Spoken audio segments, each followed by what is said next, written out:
அஸ்ஸலாமு அலைக்கும். Welcome to Nisha சமையல். இன்றைக்கி வந்து மட்டன் ரசம் ரெசிபி தாங்க எப்படி செய்யணும்னு பார்க்க போகிறோம். நான் செய்யலைங்க, ஹஸ்பண்ட் தான் செய்கிறாங்க. வாங்க எப்படி செய்கிறாங்க தான் பார்க்கலாம். இன்றைக்கி மட்டன் ரசத்துக்கு என்னென்ன தேவைன்னு ஃபஸ்ட்டு பார்த்துக்கலாம். கொஞ்சம் கொத்தமல்லி, ஒரு 10 குட்டி குட்டி சைஸாக தான் பச்சை மிளகா இருக்குது. கொஞ்சம் காரத்துக்கு அதிகமாக எடுத்துருக்காங்க. 10 பச்சை மிளகா, 2 டீஸ்பூன் மிளகு, 2 டீஸ்பூன் ஜீரகம், 1/2 வெங்காயத்தை வந்து கட் பண்ணி வச்சுருக்காங்க. இது தாளிக்கிறதுக்கு வந்து கடுகு, உளுந்தம்பருப்பு, 1/2 வெங்காயம், கருவேப்பிலை, கொஞ்சம் பூண்டு எடுத்துருக்கோம். இது ஃபுல்லாக மிக்சியில் போட்டு நம்ம அரைச்சி எடுத்துக்க போகலாம். குறைக்க அரைச்சி எடுத்துக்கலாம்.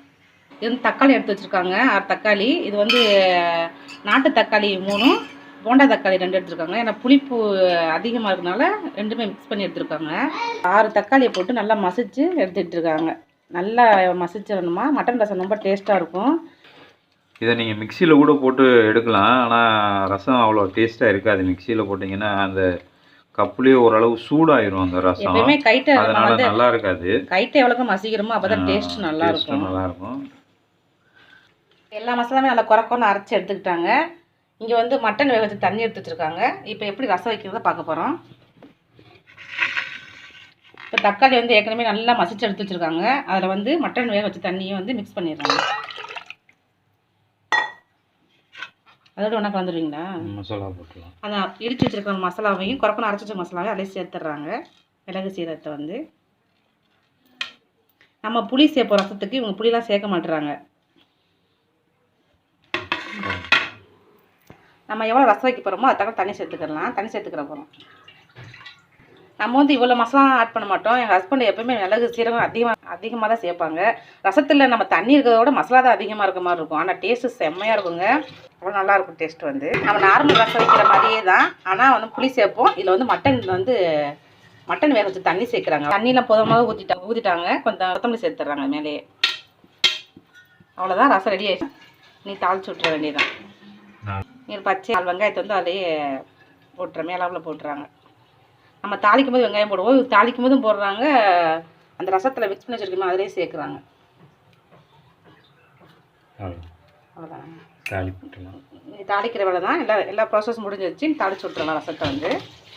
ஏற்கனவே வந்து மட்டனில் உப்பு போட்டு வேக வச்சனால இது வந்து உப்பு பார்த்துட்டு தான் சேர்த்துருக்காங்க.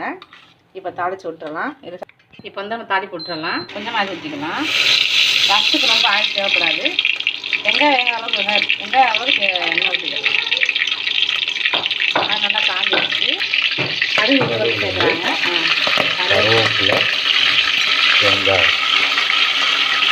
அவ்வளோதான்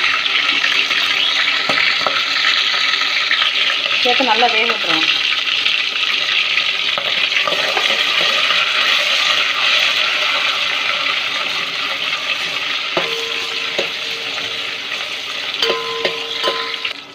சிலர் வந்து இதில் காஞ்ச மிளகா சேர்த்துக்கிடுவாங்க. அது வந்து ஆப்ஷனல் தான். ஏன்னா நம்ம பச்சை மிளகா நிறைய அதில் ஸ்டார்ட் பண்ணிட்டோம். வெங்காயம் வந்து நல்லா வதங்கிட்டு இப்போ கொஞ்சமாக பெருங்காயத்தூள் சேர்த்துக்கிறாங்க.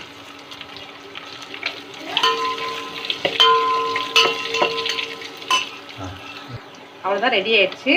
இப்போ நம்ம வந்து மிக்ஸ் பண்ணி வச்சுருக்கிறேன். அவ்வளோதான் ரசத்தை தாளிச்சு விட்டாச்சு. நல்லா பப்புள்ஸ் வரட்டும். அதுலேயே மூடி வச்சிடலாம். அவ்வளோதாங்க, ரசத்தில் வந்து நம்ம பப்புள்ஸ் வரப்போகுது பாருங்கள். ரசம் ரெடி ஆயிடுச்சு. அவ்வளோதான், சூப்பரான எம்மியான மட்டன் ரசம் ரெடி ஆயிடுச்சு. இதே மாதிரி நீங்களும் ட்ரை பண்ணி பாருங்கள். இந்த வீடியோ உங்களுக்கு பிடிச்சிருந்தா லைக் பண்ணுங்கள். மறக்காம சப்ஸ்கிரைப் பண்ணி வச்சுக்கோங்க. தேங்க்ஸ் ஃபார் வாட்சிங்.